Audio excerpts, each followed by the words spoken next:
नहमदुहु व नुसल्ली अला रसूल करीम अम्मा बाद। पश्चिम बांग्ला का पीर फुरफुरा दरबार शरीफ मुजद्दिदिया जमान पीर अबू बकर सिद्दीक रहमतुल्लाह अलैहि का संगठन ऑल इंडिया मुजद्दिदिया मिशन धर्मों सम्मेलन के सदस्य हैं हम मोहम्मद आसिफ। इसके अलावा पश्चिम बांग्ला राज्यों तृणमूल कांग्रेस का सदस्य है हम। हिंदू, मुस्लिम, सिख, ईसाई, जैन, क्रिश्चियन, आदिवासी, दलित हम सब हैं भाई भाई। मजहब नहीं सिखाता आपस में बैर रखना। हिंद है हम, ये वतन है हमारा।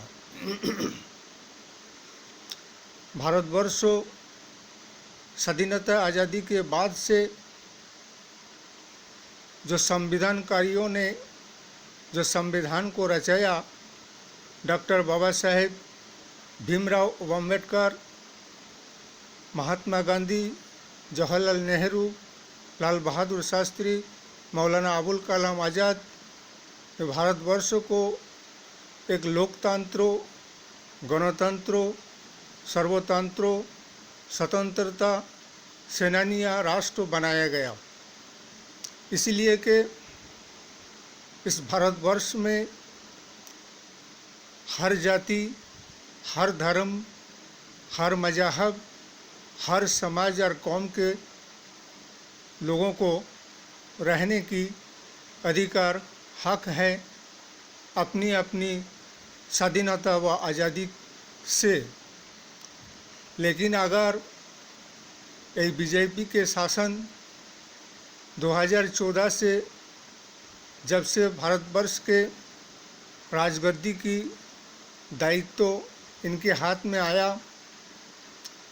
तब से अगर ये सोचे कि सिर्फ भारतवर्ष किसी विशेष एक जाति, धर्म, सांप्रदायिक राष्ट्र है, ये सोचना सरासर संविधान और आइन और कानून के खिलाफत है।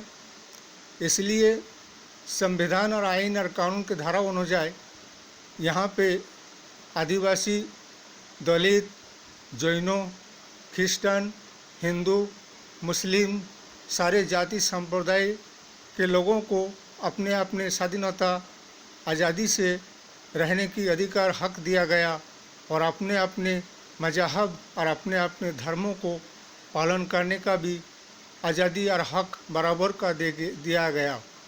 इसीलिए किसी को किसी पर, किसी के धर्म पर किसी को कोई पाबंदी लगाने का भी कोई अधिकार, हक नहीं है।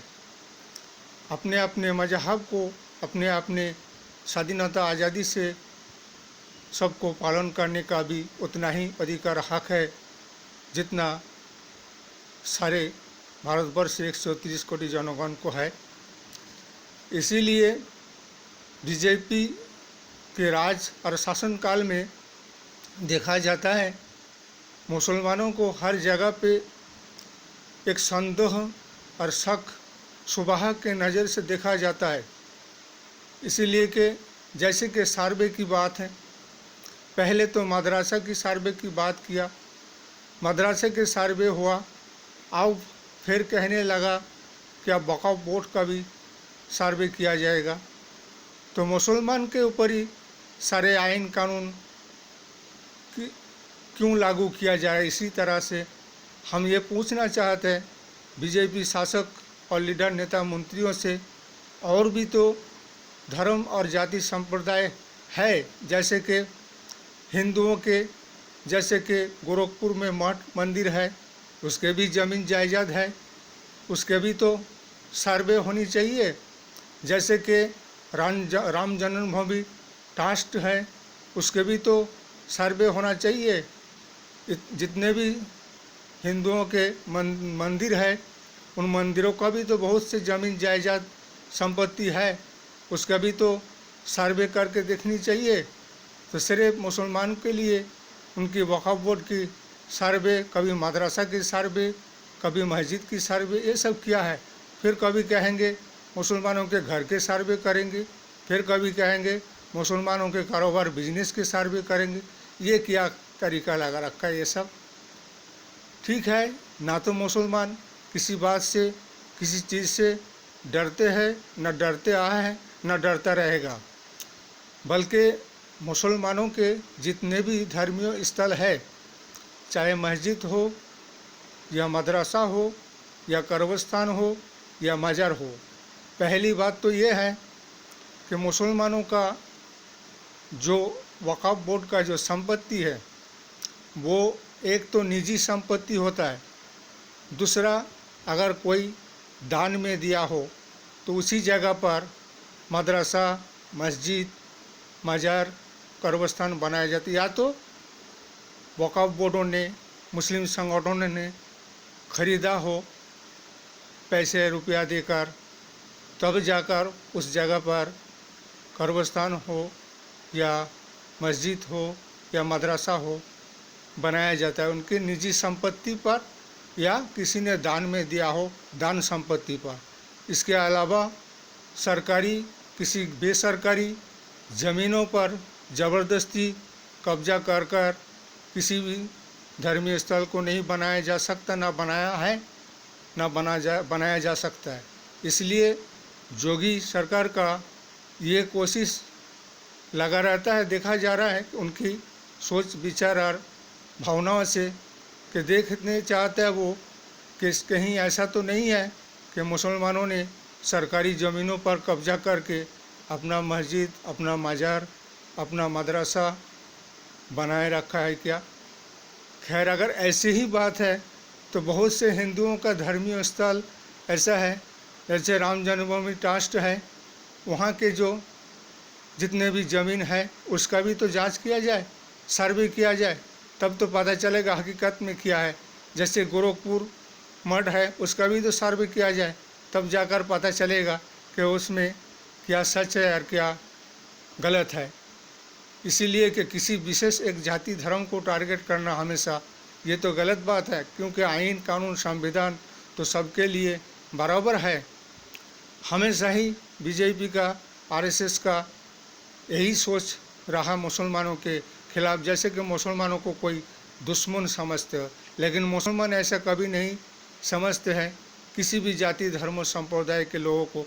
वो हमेशा ही मोहब्बत, प्रेम, भाईचारागी के साथ एक दूसरे के साथ मिलजुल के रहना चाहते हैं, रहते आए हैं और रहेंगे।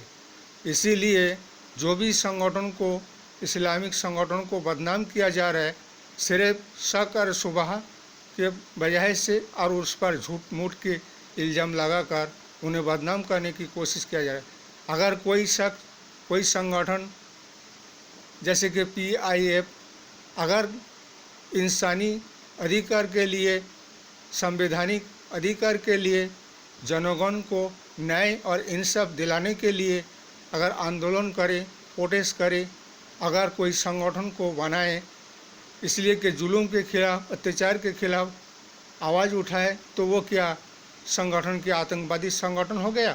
क्या वो आतंकवादी से युक्त हो गया? इसीलिए कि ये बीजेपी के जुल्म के, अत्याचार के खिलाफ आवाज़ उठाते हैं, उसकी अन्याय अविचार के खिलाफ आवाज़ उठाते हैं। इसलिए अब वो बीजेपी को वो संगठन खराब और गलत और बुरा लगने लग गया है। इसीलिए सारे विरोधी दल संगठनों को चाहिए जो राष्ट्रीय एकता, अखंडता, प्रेम, भालोबासा, मोहब्बत किससे बजाय रहेगा, कायम रहेगा, ऐसे सांप्रदायिक संगठन और दल से हम सबको, देशवासियों को सावधान और होशियार होना पड़ेगा। इसलिए कि ये हमेशा ही बीजेपी सरकार धर्म के नाम पे, जाति के नाम पे, मजहब के नाम पे, हिंदू मुस्लिम के नाम पे देश और समाज और राष्ट्र को भाग बटारा करने की कोशिश से चलाया जा रहा है और दूसरे को बदनाम करने की कोशिश किए जा रहे हैं। इसलिए यही हिंदू राष्ट्र, ये मुस्लिम राष्ट्र, ये अंग्रेज राष्ट्र, इन सवालों को किन्होंने सामने लाकर खड़ा किया? ये RSS, बजरंग दल, बीजेपी सरकार ही तो लाए हैं।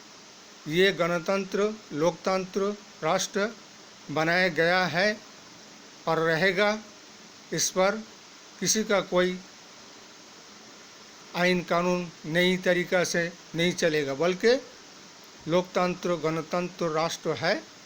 सबको अपने अपने आज़ादी से रहने का अधिकार हक है। वे वैसा ही भारतवर्ष के राष्ट्र रहेगा। इसीलिए सारे विरोधी दल संगठनों को आगामी 2024 में एक होकर एकजुट होकर ये सांप्रदायिक शक्ति और ताकत के खिलाफ सेंट्रल में एक धर्मनिरपेक्ष सरकार जातीय कांग्रेस को लाइए। लोगों को अपने अपने स्वाधीनता आज़ादी दिलाइए और अपने स्वाधीनता आज़ादी से रहने का हक और अधिकार को दिलाइए।